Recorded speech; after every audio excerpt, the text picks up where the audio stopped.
When I interviewed for the position that I have now, I interviewed with a number of you, ladies and gentlemen in the audience. And I interviewed with Tom, and I had never met Tom D'Agostino before. We spent about an hour and a half together in our first meeting, and he did most of the talking. And I was sitting there in Tom's presence, and in my mind, the voice said, "Is this guy really for real?" He's an unbelievable gentleman, as all of you know. And I've worked for been fortunate to work for some wonderful people, but they didn't come across quite that way in my first meeting with them. And so when he finished talking, I said to him, "I have to ask you, is the Tom D'Agostino, who I just talked to for an hour and a half, if I take this position, going to be the same Tom D'Agostino 2 weeks from now at 2:30 in the afternoon when something hasn't been done right and it's my responsibility? Is that going to be the same guy that I interact with?" And in his own special way, he thought about it and he said, "Well, I'm a submariner and I'm a pretty even-keeled guy. But if you want to know what I'm really like at 2:30 on a Wednesday afternoon, ask anybody in this agency you'd like and see what they say to you." And so I did. And I asked as many people as I could. And the answer came back the same. What you see is what you get. Tom D'Agostino is an extraordinary man. He is exactly the type of leader that NNSA needs for these times. And in my short time here, and I'm sure in your longer time here, you have found that to be true. Tom, would you like to make a few remarks, please? Thank you. Wow.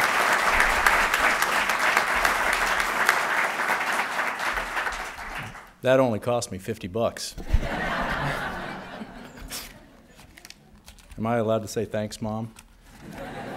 Really.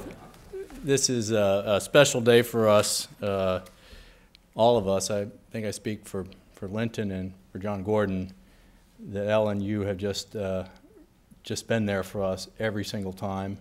We'll have to say, when I heard that you were coming over to the administration, my immediate reaction, our first reaction was, "Oh, what's going to happen on the Hill? This is not good." But in reality, as things do, they work out. They work out very well. Ellen has just been an incredible colleague. She understands the NNSA. She understands the people in the organization. She knows what you can do, and she knows that you've delivered. And for that reason, she's been a tremendous champion. Our success is a result of many people, of course, of all of us, but we have to recognize the incredible contributions that Ellen has made. And I'm going to have to ask you to clap again, because I'm going to do it. Thank you. Thank you. Thank you. Thank you.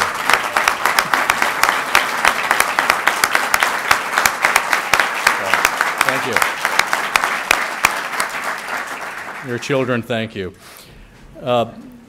Ambassador Linton Brooks and General John Gordon, thank you both very much for being here. It makes it so special, frankly, to have you here. Your words mean a lot. I miss them. I miss hearing them. And I know I speak for Mike Kane. When we've heard both of you speak over the years, those sound messages of providing the stability and service really run true in this organization. And I'm committed to carrying that on as long as I'm in this position and working with the people in this organization to keep pushing forward this idea of commitment and mission. If Congressman Thornberry was here as one of the fathers, I would say, I would thank him for his work. It's actually been incredible working with him as well. We're honored to have just a tremendous group of special guests. Many of the folks here have held jobs as deputy administrator. I see Bill Ostendorf, my principal deputy. Rose is here, Madeline Creedon, who was the first deputy administrator for defense programs. I could go on, and like others have said, you always risk leaving somebody out. Each and every one of you is special and should take heart and be proud of the accomplishments over the last 10 years. And for the rest of us that will be here for the next, well, I'm not going to say I'm going to be here for 10 years, but for those of you, we have a tremendous amount of work ahead of us. We had a distinguished visitor reception a little earlier in the lobby, and I described how we got to this slogan, honoring our past and securing our future, which I think is exactly the right slogan to have. We held a contest, a lot of ideas came in, we consolidated those, and we voted on the best slogan.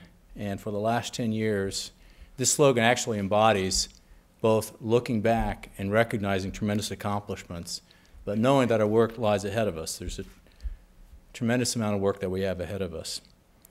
Let me just go back just a month, though. In the last few weeks, the work you've done has just been remarkable and has garnered a lot of attention.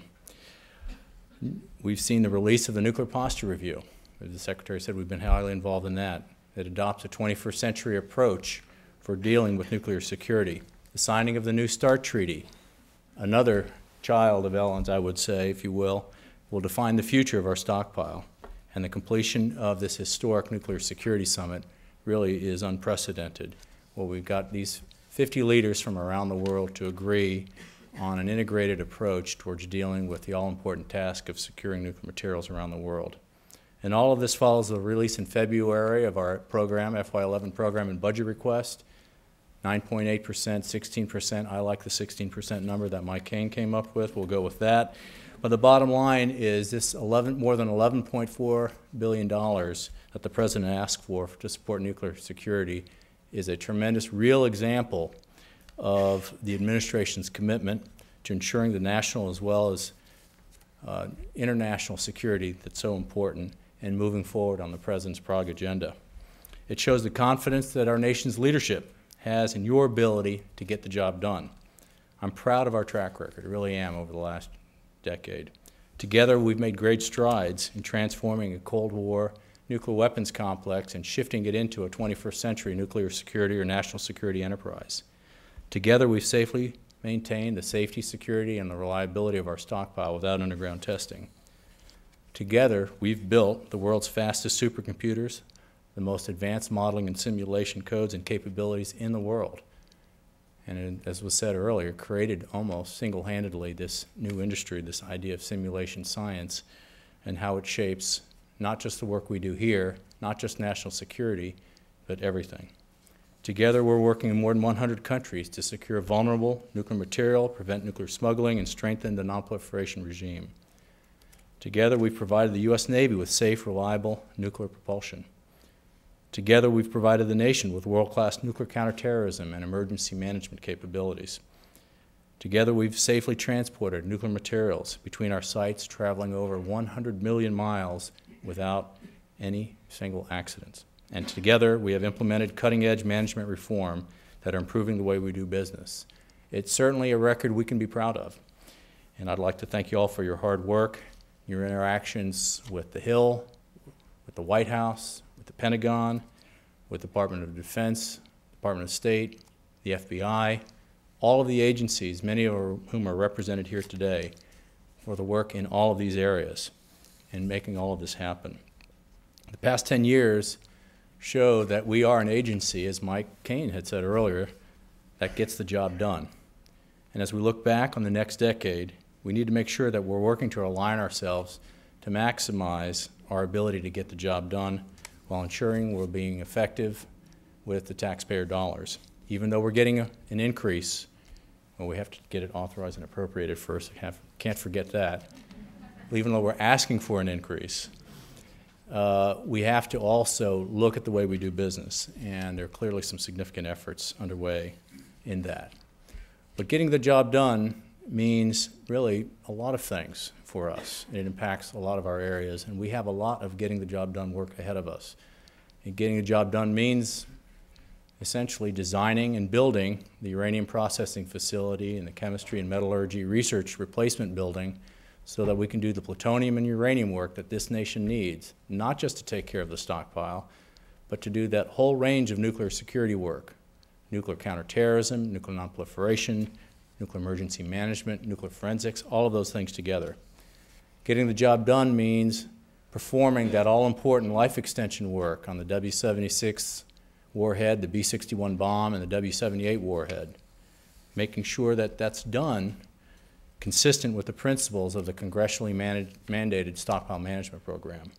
Getting the job done means designing and building reactor core for the Ohio-class submarine replacement, and also refueling that prototype reactor to test out that core, as well as train sailors and submarine officers that will be going into harm's way out in the future. Getting the job done means working around the world. Ken Baker's folks in the nonproliferation program, securing vulnerable material, working with our sister agencies, and working within our countries, other countries, to making sure that we can work together to secure this material. And getting the job done means continuing to implement and implementing in a more urgent way the management reforms and governance reforms that we need to do. And finally, getting the job done means renewing our commitment to cutting-edge science and technology.